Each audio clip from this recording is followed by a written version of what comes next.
Hi everyone. Well, today I want to talk a little bit about this printer that I picked up.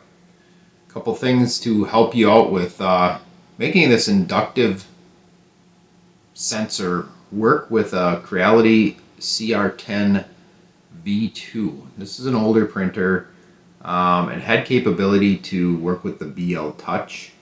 And the person I had bought this from actually had the inductive sensor in there, but was running Clipper, and I didn't get the Pi board from it when I bought it for him.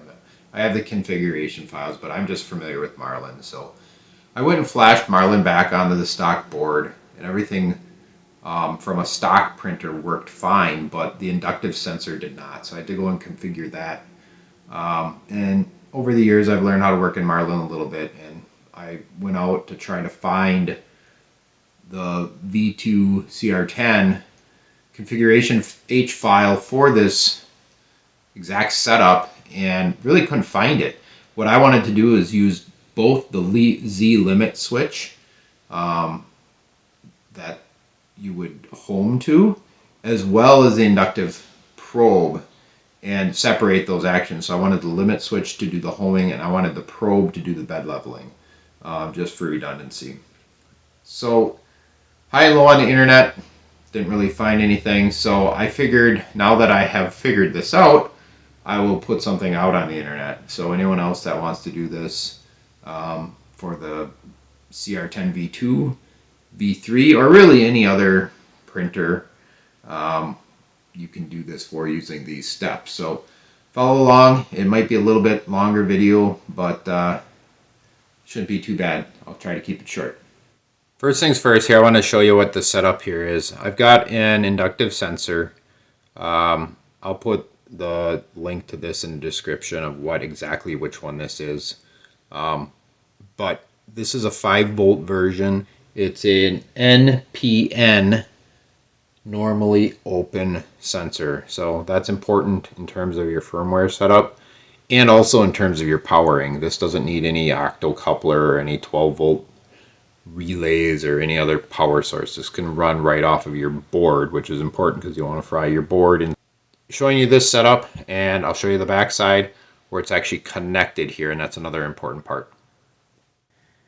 So on the back side here, this is actually the port right here. Move up so you can see where it is on the back side, right where your extruder is.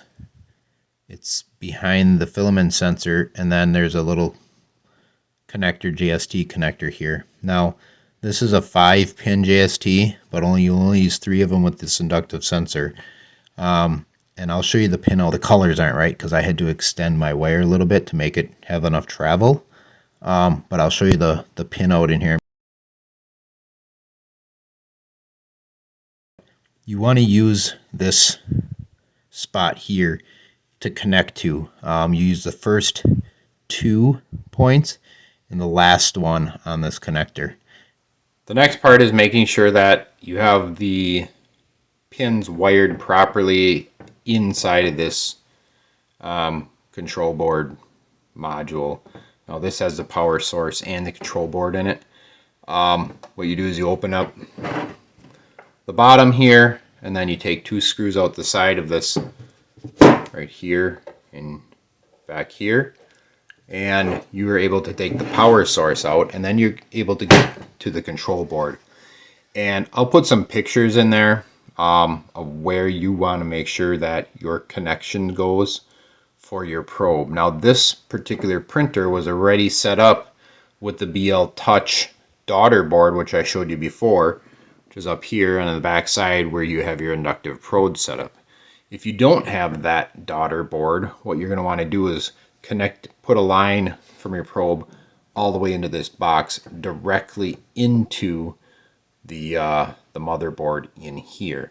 And I will show you a pinout here in the video of where all of those go.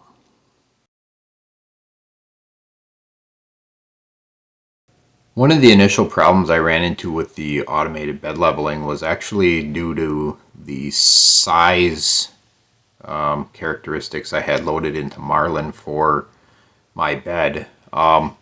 Typically, I would put in the size of my bed here, which gets my nozzle to the very edge of my bed, which was 310 millimeters.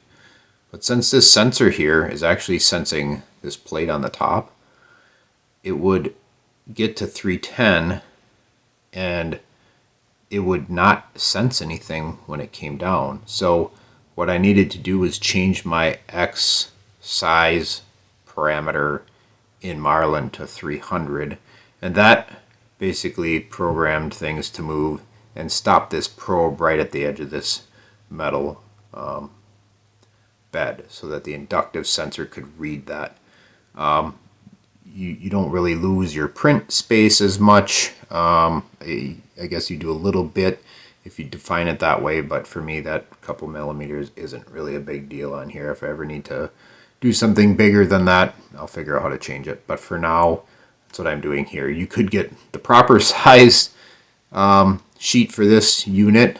This one came with it, so this is what I'm using, but you know, the previous owner had a little bit smaller sheet, so really I'm only going to print this big anyways. So, but if you have the right one, you just make sure that your dimension matches. If it doesn't match where your probe can reach, it's not gonna work out, and it'll just fail over here. So I'll show you what I did in the logic for that, and go from there. Okay, now we're going to go into the Z-min probe end stop inverting, and you need to set this as true. That's just because of the NPN normally open probe, and we'll go from there. So next is Z probe options, and in this area we're going to want to define our Z-min probe as pin 19, as you saw from the pin out drawing that I posted earlier. Also, you want to make sure that you have deleted out the Z-min probe uses the Z-min. We're not using the Z-min pin. We're using a different pin, which is actually the Z-max pin on pin 19. Finally, we want to use a define min or fixed mounted probe. That's important because we do need that. And then we're going to go into tell our probe where it is compared to our nozzle. So you're going to need to do some measurements here. This diagram shows you where that is. Mine happened to be 53.5 to the right, 3 to the back, and then 2 in the Z direction. And then there's some other definitions you can go through here and look at. Pretty easy to set up. You can leave the standard ones that are in Marlin. So we move through here. Not a whole lot more here. These you can always just pick through and kind of manipulate as you want. You can use my numbers here for the ZR or the V2 versions, and probably the V3s too is probably all fine. So here's where I changed my bed size. Define X bed size. It was 310, it matched the Y. I went down to 300 just so that it would fit my bed plate. And then bed leveling. So we're going to go to define auto bed leveling bilinear. That seems to be the standard that everyone wants to use. So that's what we're going to use. Scroll through this. You can pause it if you need to look at some of the settings here. If there's any if statements that include the auto bed leveling bilinear, they may apply to something that you want to change. So go ahead and do that if you feel like you need a change there. These settings shown here seem to work well for my printer.